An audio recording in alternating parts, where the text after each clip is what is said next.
The examination hall stretched across 300 meters of polished obsidian floor, its vaulted ceiling lost in shadow. 2,000 cadets sat in perfect rows, their various appendages poised over holographic terminals that flickered with soft blue light. The Galactic Defense Academy accepted only the finest warriors from across 12 star systems, and today's tactical assessment would determine who advanced to specialized combat training. Instructor Vexathalon walked between the rows, his 4 eyes scanning for signs of cheating. The Krellian scales clicked softly as he moved, a sound that made most students straighten their postures. In 3 decades of teaching, he had seen every type of candidate. The arrogant Draken princes, who assumed their lineage, guaranteed success. The methodical Zentari who approached warfare like mathematical equations. The fierce Korathi females, whose claws could shred durasteel. And then there was Maya Reeves. The human sat in row 47, her dark hair pulled into a simple ponytail, her brown eyes focused on the screen before her. She had arrived 6 months ago, the first Terran admitted to the Academy in over a century. Her people had only recently joined the Galactic Compact, their world still recovering from the Vorkath invasion that had nearly exterminated them 15 years prior. Most instructors found her presence uncomfortable. Humans were classified as a Class 4 Deathworld species, but their population barely numbered 2 billion after the war. They possessed no natural armor, no venom, no telepathic abilities. Their military consisted of salvaged alien technology and outdated projectile weapons. By every metric, they should not have survived the Vorkath onslaught. Yet they had. Vextalon paused near Maya's station, watching her fingers dance across the holographic interface. The current question displayed in standard galactic script above her terminal. Question 17 described 3 tactical methods to neutralize a fortified command bunker with minimal collateral damage. A standard problem. Most students would list orbital bombardment with precision munitions, infiltration via stealth technology, or biological agents targeting the command species. Vextalon expected competent but predictable answers. He moved on, completing his circuit of the hall. The examination would conclude in 20 minutes. 18 minutes later, an alert pinged his personal datapad. Someone had submitted their test early. Vextalon frowned, tapping the notification. Early submissions usually indicated either exceptional brilliance or complete failure. The name attached made his secondary heart skip a beat. Maya Reeves. He pulled up her file on his pad, intending to grade it after the others finished. Professional protocol demanded he wait, but something made him open question 17 immediately. The screen filled with text. Vextalon's claws tightened on the datapad. She had not listed 3 methods. She had listed 30. Method 1 used conventional explosives, placed at structural weak points identified through seismic mapping. Standard, if crude. Method 2 involved hacking the bunker's life support and introducing sedative gas. Predictable but effective. Method 3 described using the base's own power grid to create an electromagnetic pulse that would disable defenses before a surgical strike. Creative. Vextalon felt his evaluation rising. Perhaps the human had studied harder than he assumed. Then he reached Method 4. His vision blurred. The datapad slipped from his claws and clattered on the obsidian floor. Around him, students looked up from their terminals, startled by the sound. Vextalon did not notice. His breathing had become rapid and shallow. His scales flushed from deep purple to pale gray, a Krellian stress response he had not experienced since combat. Method 4 detailed how to synthesize a protein-based pathogen using the bunker's own water recycling system, one that would target the specific genetic markers of the command species while leaving other life forms unharmed. The pathogen would cause progressive neurological degradation over 72 hours, during which the commanders would remain functional enough to unknowingly spread the infection to replacement officers who entered the facility. Within a week, the entire command structure would collapse from within, and occupying forces would find a bunker full of corpses who had essentially murdered each other through routine operational contact. The description included chemical formulas, incubation timelines, dispersion patterns, counter-agent specifications in case of accidental exposure to friendlies. It was genius. It was horrifying. It was written with the casual precision of someone describing how to make breakfast. Vextalon bent to retrieve his datapad with shaking claws. He should stop reading. He should delete the file and summon the human for immediate disciplinary review. Instead, he scrolled to Method 5. This one involved psychological warfare, broadcasting specific frequency patterns through the bunker's communication array that would induce paranoia and distrust among the command staff. The human had included a detailed breakdown of how different species responded to various audio stimuli, how to layer multiple frequencies to affect mixed species crews, and how to introduce false evidence of sabotage that would turn the commanders against each other. She estimated a 92% chance of complete command breakdown within 48 hours, with a bonus outcome of the survivors surrendering voluntarily just to escape their own colleagues. Method 6 used nanobots. Method 7 reprogrammed defensive turrets. Method 8 involved kidnapping the commander's family members from off-site locations and using them as leverage, with specific protocols for different cultural attitudes toward kinship bonds. Vexthalen's legs gave out. He sat heavily on the floor between two rows of terminals, his datapad clutched in both primary hands. Students whispered to each other, but he barely heard them. His eyes could not leave the screen. Method 9 through 12 explored variations on biological warfare, each more sophisticated than the last. Method 13 suggested recruiting a sleeper agent from among the bunker's own support staff years before any actual conflict, cultivating their loyalty until they could sabotage operations at a critical moment. Method 14 involved training local wildlife to carry explosive payloads into ventilation systems. The methods grew increasingly elaborate. Some combined elements from earlier suggestions into hybrid approaches. Others exploited bizarre loopholes in galactic compact warfare conventions that Vexthalen had never considered. Method 23 made him taste acid in his throat. It detailed how to fake a distress signal from a civilian vessel, lure the bunker's response teams into a rescue operation, then detonate the vessel while the teams were aboard, eliminating the base's most compassionate officers and creating a psychological crisis among the survivors who would blame themselves for their colleagues' deaths. Method 27 involved asteroids and patience. Method 30 was the worst. It was simple, elegant, absolutely devastating. The human suggested waiting, just waiting. Installing long-range monitoring equipment and watching the bunker for 5 years, 10 years, however long it took. Learning every routine, every shift change, every personal relationship, identifying which officers had children, which had gambling debts, which had secret lovers. Then, when the time was right, not attacking the bunker at all. Instead, systematically destroying everything those commanders cared about in the outside world, their homes, their families, their reputations, leaving the bunker completely intact, but staffed by broken people who no longer had any reason to fight, then offering them generous surrender terms and psychological counseling. The cruelty was not in the violence. The cruelty was in the mercy that followed. Maya had included a note at the bottom of Method 30. In small, precise letters she had written, "This last approach takes the longest but has the highest success rate because it attacks the enemy's will rather than their capability. Most species cannot maintain operational effectiveness when their reason for fighting is removed. Humans learned this the hard way." Vexthalen finally looked up from the datapad. His eyes found Maya Reeves in row 47. She sat calmly, hands folded on her desk, staring at nothing in particular. Her expression was neutral, almost peaceful. She could not have been more than 20 standard years old. A medical team arrived within minutes, responding to automated alerts triggered by Vexthalen's vital signs. The Krillian instructor allowed himself to be helped to his feet, his legs still unsteady. He waved away their scanners and their questions. "I am fine," he rasped. "A momentary weakness. Low blood sugar." The medics exchanged skeptical glances but did not argue. Instructors at the Galactic Defense Academy were afforded certain courtesies.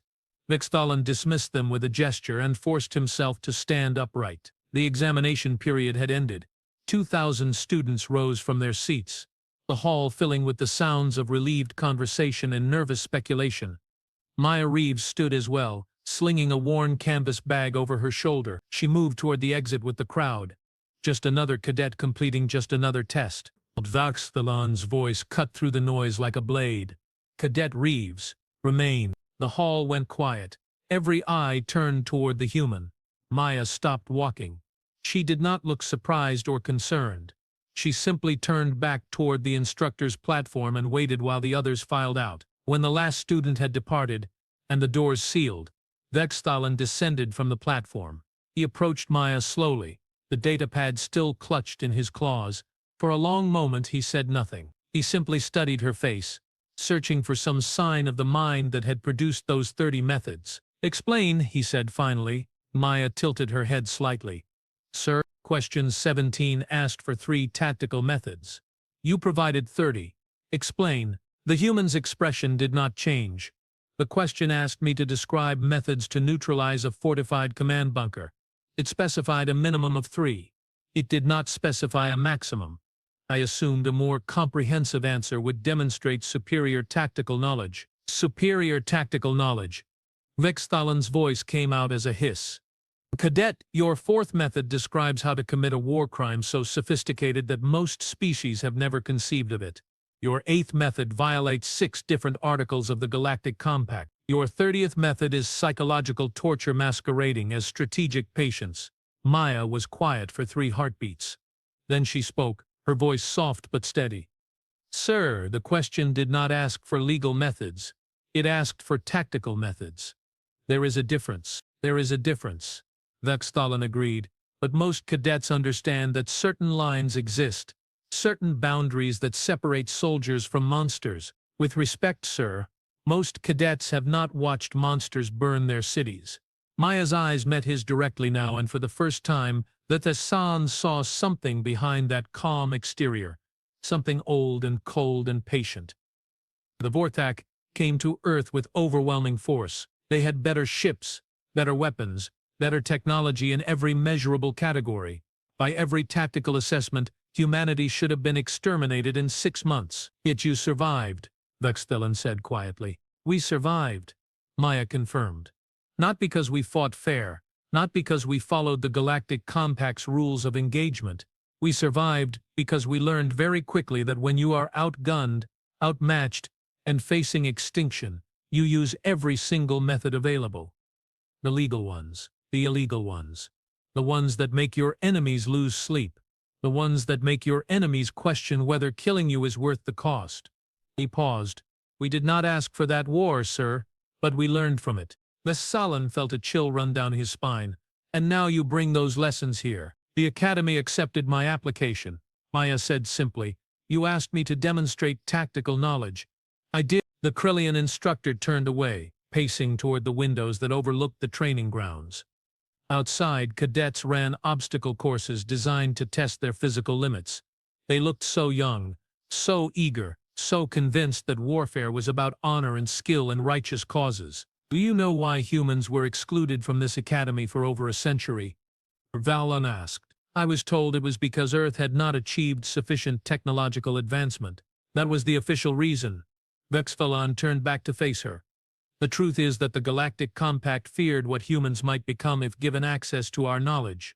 Your species has a reputation, Cadet Reeves, not for being weak or primitive, but for being adaptable, dangerously adaptable. Other species evolve their tactics over generations. Humans evolve them in a single lifetime, sometimes in a single battle. You take our technology and use it in ways we never imagined. You see patterns we miss. You exploit weaknesses we did not know existed. Is that why you look afraid right now, sir?" The blunt question caught Vexthalen off guard. He wanted to deny it, but his pale scales and elevated breathing had already betrayed him. "Yes," he admitted, "your test frightens me, Cadet. Not because it is poorly done, but because it is brilliant. If your mind can conceive 30 methods to destroy a bunker, how many methods can you conceive to destroy a fleet, a planet, a civilization?" Maya's expression softened slightly. Almost sadly. Almost sadly. "Sir, I can conceive those methods because I have already seen them used. Every tactic I described, humans either employed against the Vorthak or the Vorthak employed against us. I did not invent anything new. I simply remembered." The weight of that statement settled over the room like a shroud. "The protein pathogen in Method 4, Vexthalen said slowly. "That actually happened. Vorthaks deployed it against the colony on Proxima Station. 7,000 people died over 3 days while their own children spread the infection through routine contact. I was 12 when I saw the footage. And Method 30? The systematic destruction of everything the enemy loves?" Maya's jaw tightened almost imperceptibly. "That was ours. The Terran Defense Force identified Vorkath-breeding worlds and spent 8 months sabotaging their infrastructure without firing a shot. When the frontline commanders received word that their homeworlds were starving, half of them abandoned their positions to evacuate their families. The war ended 4 months later. Vexthalon set the datapad down on a nearby desk. His hands were still shaking. "I need to report this to the Academy Commandant." "I understand, sir. You may be expelled." "I understand that too, sir. You may also be detained for psychological evaluation." Maya nodded once. "If that is what you need to do." The Krillian instructor studied her face one more time. This human child who had survived hell and learned its language, who answered a simple test question with a encyclopedia of nightmares, who stood calmly before him now, neither defiant nor apologetic, simply waiting for judgment. "Before I make my report," Vexthalon said carefully, "I need to ask you one question. An honest question that requires an honest answer." "Yes, sir." "If you were given command of a military unit tomorrow, which of those 30 methods would you actually use?" Maya did not hesitate. "Whichever one saved the most lives on my side while ending the conflict most quickly. I would prefer the legal ones. But if a war crime prevents a genocide, I would commit the war crime and accept the consequences afterward. My people learned that morality is a luxury afforded to those who survive. The dead have no ethics, sir. They simply have epitaphs." Vexthalon felt his blood turn cold, not because the answer was wrong, but because it was right. Brutally, horrifyingly right. "Dismissed, Cadet Reeves. Remain in your quarters until summoned." Maya saluted, executed a precise about-face, and walked toward the exit. She moved with the easy confidence of someone who had already accepted whatever judgment awaited her. Just before she reached the door, Vexthalon called out, "Cadet." She stopped and turned. Method 4. The protein pathogen. "You included counter-agent specifications." "Yes, sir." "Why?" For the first time since the conversation began, something like emotion crossed Maya's face. "Because I also remember what it felt like to watch people die slowly with no way to help them. If I ever design a weapon like that, I want to make sure the cure exists, even if I am the only one who knows it." She left before Vexthalon could respond. The Krillian instructor stood alone in the empty examination hall for a long time, staring at the datapad that contained Maya Reeves's test. 30 methods to neutralize a fortified bunker. 30 windows into a mine shaped by survival at any cost. He picked up his communicator and opened a secure channel to Academy Commandant Threshcore. This conversation would determine the human's fate. It might also determine the future of human integration into the Galactic Compact. But as Vexthalon began to formulate his report, a different thought consumed him. One that made his scales flush pale gray all over again. If this is what one human child learned from a single war, what will humanity become after 100 wars? 1,000. And when that day comes, will the rest of the galaxy be ready? His finger hovered over the transmission button. Then the lights went out. Emergency sirens began to wail throughout the Academy complex. Red warning lights pulsed in the darkness. Vexthalon's communicator crackled with panicked voices overlapping each other. Hostile contacts detected at the system perimeter. Unknown vessels. Configuration matches Vorthak's signatures. This is not a drill. All combat personnel to stations. All students to evacuation shelters. The datapad slipped from Vexthalon's nerveless claws for the second time that day. The Vortath had found them. The evacuation klaxons screamed through corridors designed to withstand orbital bombardment. Cadets flooded from dormitories and training facilities, their various species creating a chaotic river of scales, fur, chitin, and flesh. Vexthalon fought against the current, his instructor override codes granting him access to restricted lift shafts that carried him toward the command tower. The Situation Room blazed with holographic displays showing the system's outer defenses. 16 Vorthak dreadnoughts had materialized from hyperspace, their weapons already charging. The Academy's defensive fleet consisted of 5 outdated cruisers and a handful of patrol craft. The math was brutal and simple. Commandant Threshcore stood at the center of the chaos, her Zentari features composed despite the catastrophe unfolding on the screens. She was 400 years old, a veteran of campaigns across 3 sectors, and she had never lost a facility under her command. "Status?" she demanded as Vexthalon approached. "Evacuation proceeding on schedule," an operations officer reported. "Transport vessels will be loaded within 20 minutes. But sir, they will not reach minimum safe distance before the Vorthak achieve firing solutions. Then we buy them time." Thresh-Corps' primary hands moved across the tactical display, reorganizing the defensive fleet into a screening formation. Order all combat-capable instructors to the hangar bays. We will sortie in training fighters and engage the enemy at maximum range. Vesthalan felt his stomachs clench. Training fighters against Vorthat dreadnoughts. It was suicide with extra steps. But it might buy the students 10 additional minutes. Perhaps 15 if luck favored them. Instructor Vesthalan reporting for combat assignment, he said formally. Thresh-Corps' eyes met his. Something passed between them. An acknowledgement of duty, of sacrifice, of the price their oaths demanded. Hangar Bay 7. May your ancestors guide your claws. Vesthalan saluted and turned toward the exit.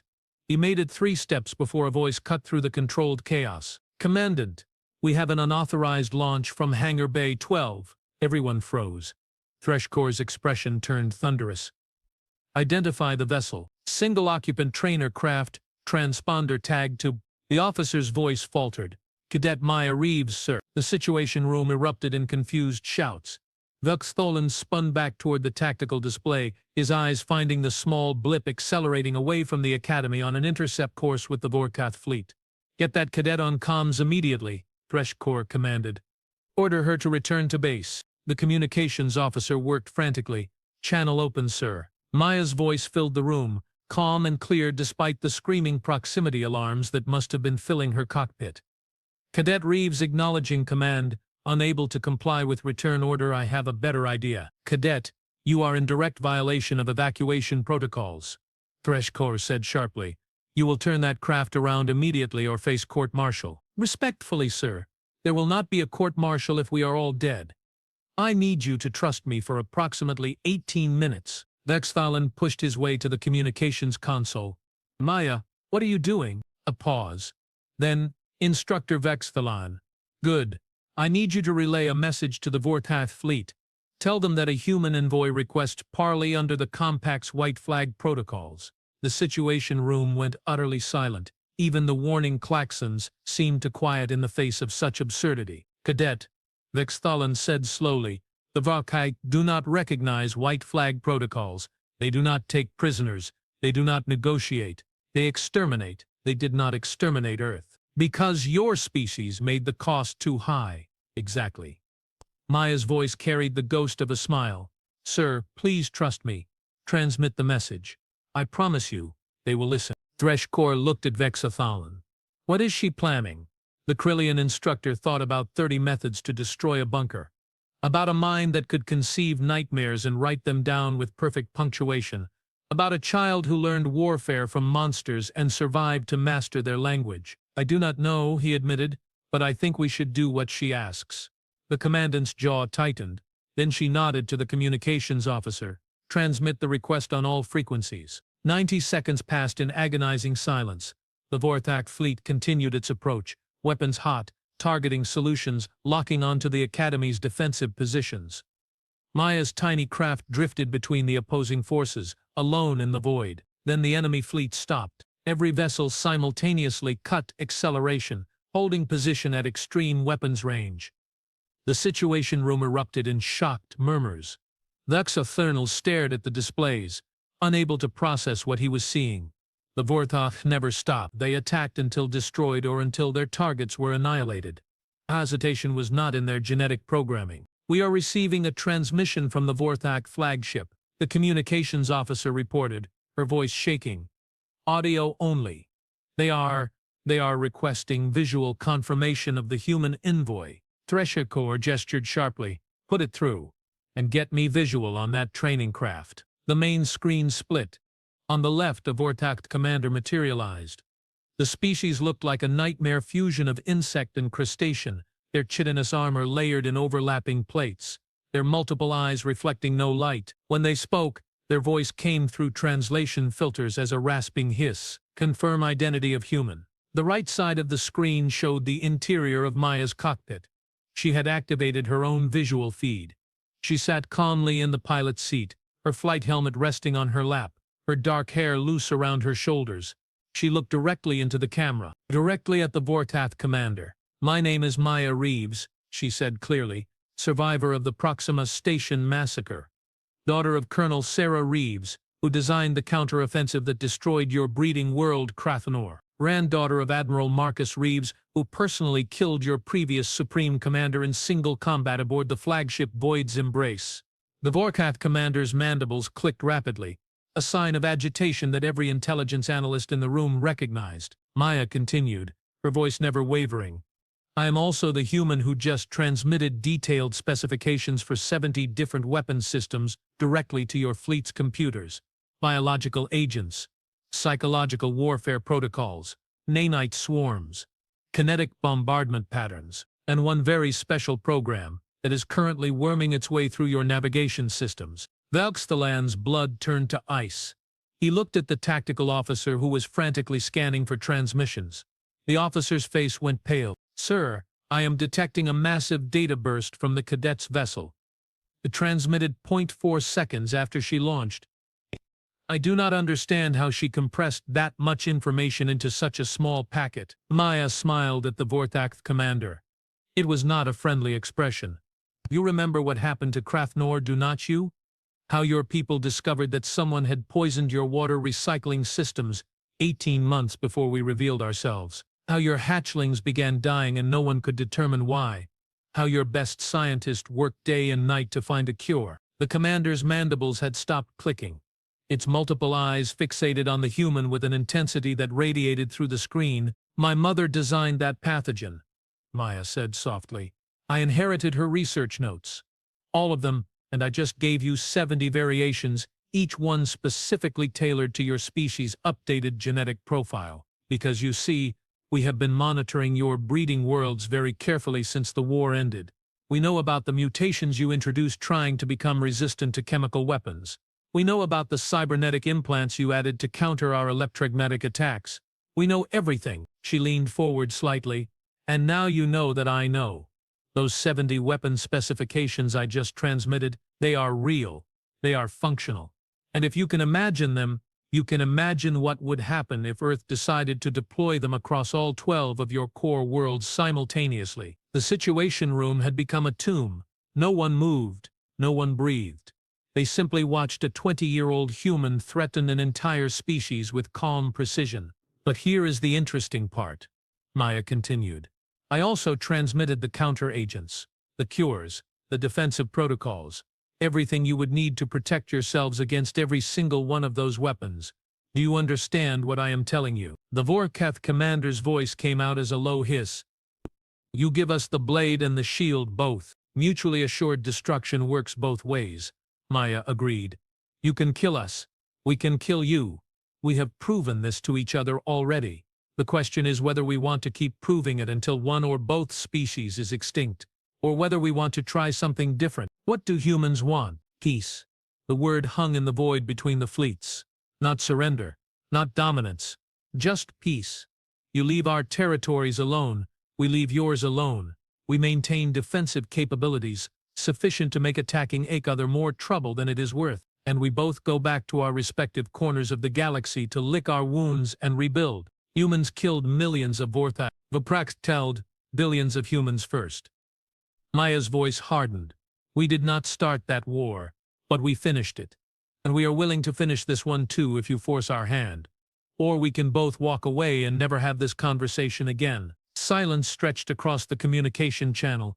Vesitalan found himself holding his breath. Around him the Situation Room staff stood frozen, watching two ancient enemies negotiate while their weapons stayed hot and their fingers hovered over firing controls. Finally, the Vorkathic commander spoke. The human vessel will be permitted to return to the Academy. Vorkathic fleet will withdraw from this system. But understand this, daughter of Reeves. Your people have made an enemy that spans generations. What you call peace, we call temporary ceasefire. One day the balance will shift. Maya nodded slowly. And on that day we will be ready. Just like we were ready last time. Just like we will be ready every time. Because that is what humans do. We prepare for the worst and hope for the best. We learn from our enemies. We adapt, we survive. She reached for her flight controls. Tell your commanders that the next human they meet might not be as patient as I am. They might not offer 70 cures along with 70 plagues. They might just deploy the plagues and watch your worlds burn. So if you value your species' future, you will take this ceasefire and hold it sacred, because the alternative is discovering exactly how creative humans can become when we run out of mercy. The screen went dark as the Vortak commander terminated the connection. On the tactical display, the enemy fleet began a slow withdrawal, their formation remaining tight and defensive. No one fired. No one pursued. The two forces simply separated like oil and water, each returning to their own space. Maya's training craft executed a graceful turn and accelerated back toward the academy. Her voice came through the comms one last time. Cadet Reeves requesting permission to land. I believe I am late for my psychological evaluation. Thresh-Core laughed. It was a sharp, startled sound that seemed to release the tension holding everyone frozen. Around the situation room, officers slumped in their seats or gripped their consoles for support. Someone began applauding. Then another. Within seconds, the entire command staff was cheering. Velkstalin did not cheer. He simply stared at the screen showing Maya's cockpit, watching her fly home with the same calm expression she had worn during her entire exam. As if threatening an enemy fleet with extinction and then offering them salvation was just another test question. Instructor Velkstalin. Thresh-Core's voice cut through the celebration. Hangar Bay 12, now. I want that cadet in my office the moment her boots touch deck plating. They arrived at the hangar just as Maya's craft settled onto its landing pad. The canopy hissed open and she climbed out, moving stiffly after the adrenaline of high-speed maneuvering. She saw Velkstalin and Thresh-Core waiting and straightened immediately, coming to attention. Cadet Reeves reporting, sir. Thresh-Core walked a slow circle around the human, her expression unreadable. That was the most reckless, insubordinate protocol-violating stunt I have witnessed in 400 years of military service. Yes, sir. You stole Academy property. You ignored direct evacuation orders. You engaged in unauthorized diplomatic contact with a hostile force. You transmitted classified military research without proper authorization. Thresh-Core completed her circle, stopping Krennic in front of Maya. And you somehow convinced a Vortak fleet to withdraw without firing a single shot, saving approximately 8,000 lives in the process. Maya said nothing. She simply maintained her attention stance, eyes forward, waiting for judgment. How did you do it? Thresh-Core asked quietly. How did you know they would listen? Because I read the after-action reports from the Terran-Vorkath War, sir. Every engagement, every battle, I studied their tactics, their decision trees, their response patterns. The Vorkath are not mindless killers. They are pragmatic survivors who evolved on a world with limited resources and constant competition. They fight when victory seems probable. They withdraw when costs exceed benefits. They never encountered a species that could match their brutality and then choose restraint afterward. Maya paused. I gambled that showing them both our weapons and our cures would confuse their threat assessment enough to make withdrawal seem like the logical choice. You gambled 8,000 lives on a psychological profile. I gambled 8,000 lives on 18 minutes of research, sir. And I won. Maya's eyes flicked to Velkstalin. Someone once asked me which of my 30 methods I would actually use. I told him whichever one saved the most lives while ending the conflict most quickly. Today I used method 31. Give the enemy exactly what they fear most. Then offer them exactly what they need most. Make them realize that fighting you is less profitable than leaving you alone. Velkstalin felt something shift in his understanding. You wrote those 70 weapon specifications during your psychological evaluation wait time. I had 18 minutes and access to my personal database. I used the time efficiently. You used it terrifyingly, he corrected. Mayas, do you understand what you have become? You are 20 years old and you just held an enemy fleet hostage with theoretical weapons you designed in less than half an hour. What will you be capable of in 10 years? 20, 50. Maya's expression finally changed. The calm mask cracked slightly, revealing something raw underneath. Sir, I will be capable of whatever I need to be to protect people who cannot protect themselves. That is what my mother taught me. That is what my grandfather taught me. That is what every human who survived the Vortak learned. She swallowed hard. We did not choose to become weapons. War made us into weapons. But we can choose what we aim at, and when we fire. That choice is what separates soldiers from monsters. Thresh-Core and Velkstalin exchanged a long look. Some wordless communication passed between them, the kind that only develops after decades of shared service. Finally, Thresh-Core spoke. Cadet Reeves, You are hereby suspended from all classes pending a full investigation into today's events. Maya's shoulders sagged slightly. I understand, sir. You are also being recommended for immediate advancement to the Special Operations track, with a provisional field rank of Junior Lieutenant. Your suspension will be spent in intensive tactical training with our elite units, where you will teach them everything you know about unconventional warfare. Upon completion, you will return to standard courses as a special advisor to the Tactical Studies Department. Maya's eyes widened. Sir, the galaxy is changing, Cadet. Species that once ignored each other now brush against territorial borders. Old alliances are fracturing, new threats are emerging. Threshcore's voice carried the weight of centuries. We need officers who can think like you think, who can see patterns others miss, who can end wars before they begin or win them in ways no one expects. Humanity's integration into the Galactic Compact is not just about bringing Earth into our civilization, it is about learning from what your people survived. She turned to Vexay's continue 28 Decthalon. Instructor, you are assigned as Cadet Reeves's primary mentor. You will oversee her development and ensure she understands the ethical frameworks that must guide her capabilities. Vexthalon felt his scales pale slightly. Sir, I am not certain I am qualified to mentor someone who frightens me. Then you are the perfect choice, Threshcore said dryly. Fear breeds caution.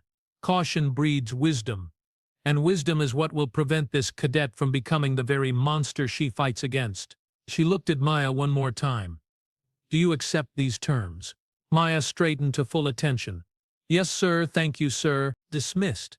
Both of you. I have approximately 6 hours of diplomatic crisis management ahead of me explaining to the Compact Council why a first-year cadet conducted unauthorized negotiations with the Vorkath. Threshcore's expression suggested she was not looking forward to those conversations. I expect detailed written reports from both of you by morning, and Cadet. Next time you plan to save everyone's lives, at least send a warning first. Yes, sir. They left the hangar together, instructor and student, walking through corridors that had nearly become tombs but now rang with relieved laughter and celebration. News of the Vorthakith withdrawal had spread through the academy like wildfire. Students clustered in groups, replaying sensor footage of Maya's impossible negotiation. Vexthalon waited until they were alone in a quiet service corridor before speaking. I read your entire examination before the attack. All 30 methods. I assumed you did, sir. At the time I thought you were dangerous. Brilliant, but dangerous. A mind capable of terrible things. Maya stopped walking. And now I think you are exactly what you said. A weapon that chooses its targets carefully. A soldier who knows the difference between necessary evil and unnecessary cruelty. Vexthalon met her eyes directly. But Maya, I need you to promise me something. Promise that you will never lose sight of that difference. That you will never let the ease of winning through horror blind you to the cost of such victories. The human was quiet for a long moment. When she spoke, her voice carried the weight of memories far older than her years. My mother designed the pathogen that killed millions of Vorthak hatchlings. She died 3 years later, took her own life, left a note explaining that she could not live with what she had become, even though what she had become saved our species. She knew the difference between necessary and unnecessary evil, and it destroy anyway. Tears gathered in Maya's eyes but did not fall. I promise you, Instructor, that I will carry that lesson forever. Every weapon I design will haunt me. Every life I take will mark me. But I will pay that price if it means other people do not have to. That is the bargain humanity made. We turned ourselves into monsters so our children would not have to be. Vexthalon felt his own eyes burn. In all his years teaching warfare, he had never heard anyone articulate the true cost of survival so clearly, and what happens when there are no more wars to fight, when peace finally comes and stays. What will warriors like you become then? Maya wiped her eyes and managed a small, sad smile. I guess we will have to learn how to be human again. It might take a while. We have forgotten a lot about who we were before the Vorthak came, but maybe that is another battle we can win.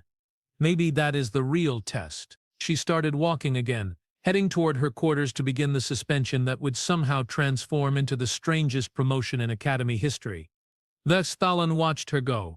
This young human who wrote nightmares with perfect punctuation and negotiated peace with threats of annihilation. His communicator chimed.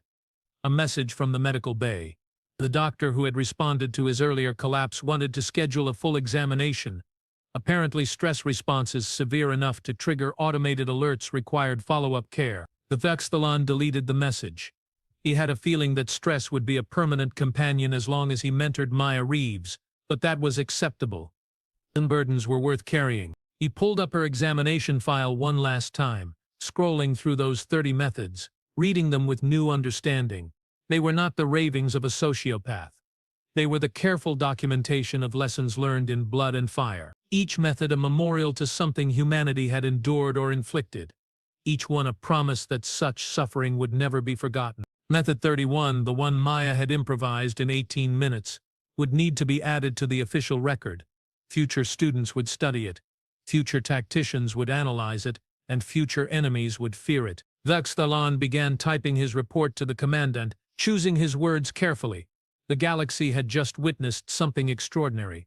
A human child had ended a potential massacre with nothing but data packets and psychological warfare. She had turned her species' trauma into a shield for 8,000 innocents. And somewhere in the depths of space, a Vorthak fleet was transmitting the 70 cures back to their homeworlds, beginning the quiet work of preparing defenses against weapons that might never be deployed. All because one human had learned that the most effective warfare sometimes meant making your enemy strong enough to survive you. The title of Vuxthalon's report crystallized in his mind. He typed it across the top of the document, "On the strategic value of teaching mercy to monsters, a case study in human tactical innovation." It would probably cause another crisis in the Compact Council, but some truths demanded to be spoken, regardless of the diplomatic fallout. Vuxthalon saved the file and transmitted it. Then he went to the archives to begin assembling the curriculum for teaching humanity's hard-won lessons to species who had never faced extinction. It would be difficult work, dangerous work that would require confronting uncomfortable truths about the nature of survival and the cost of victory. But as a human cadet had demonstrated today, the most important battles were often the ones fought without firing a shot. And sometimes the greatest weapon was simply showing your enemy that you understood them completely, feared them appropriately, and chose